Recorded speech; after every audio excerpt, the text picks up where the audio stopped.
À quelques dizaines de kilomètres de là, dans le Brabant wallon, Jackie Tonnet observe les acrobaties de son Denali, un hélicoptère de moins de 500 kg né de son imagination et piloté ici par son associé.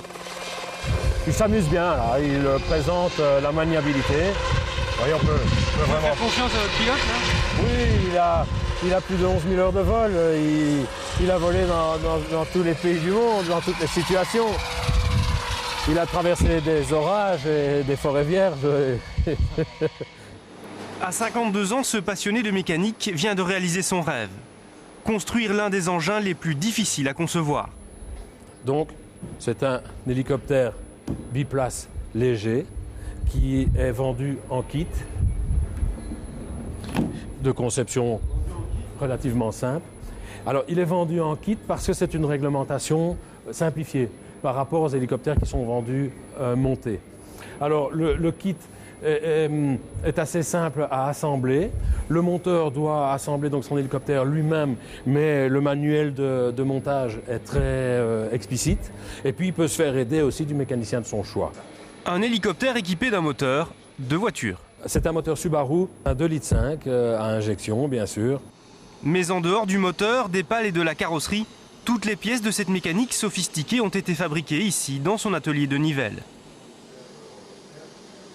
C'est la structure de base de l'appareil.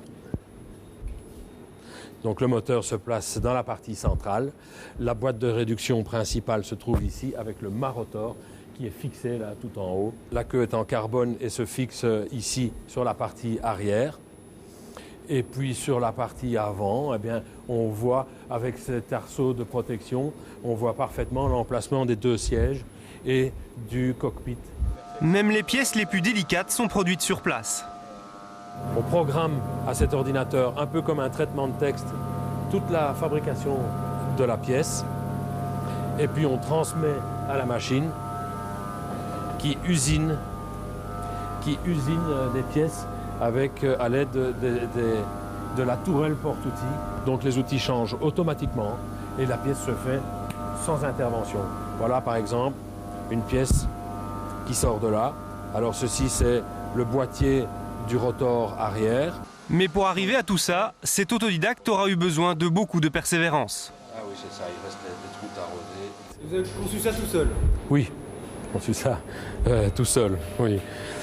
Moi, je sais souder, je sais dessiner à l'ordinateur, je sais tourner, fraiser, utiliser les machines à commande numériques. Et donc, je fais des changements constants. Et la pièce qui sort, finalement, eh bien, si j'avais dû la sous-traiter, j'aurais dû la faire recommencer 15 fois.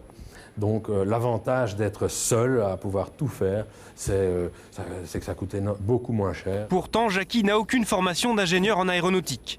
Et au départ, c'est un tout autre engin qu'il bricolait dans un petit garage de Bruxelles. Est un peu abîmé. Ah voilà, ça c'était la moto que j'avais conçue. J'avais ouvert mon garage de moto quand j'étais jeune, ce qui m'a permis de m'outiller et de démarrer et d'accéder alors au premier ULM, en fait, avec l'outillage de l'atelier de moto. Ultra léger. Ah voilà, ça c'était...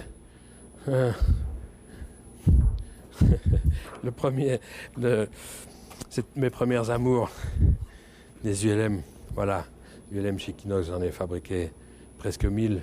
Mais les revenus sont insuffisants pour financer la conception de son prototype. Alors Jackie va faire du porte-à-porte à la recherche d'un coup de pouce.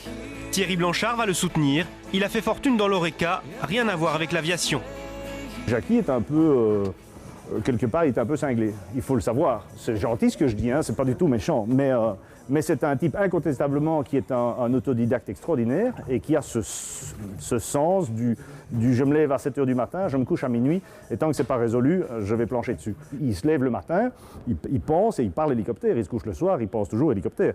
Mais c'est évidemment, pour moi, je veux dire investisseur, c'est ce genre de partenaire-là qu'il faut. J'ai pas envie d'avoir des placements financiers, tout le monde peut les faire.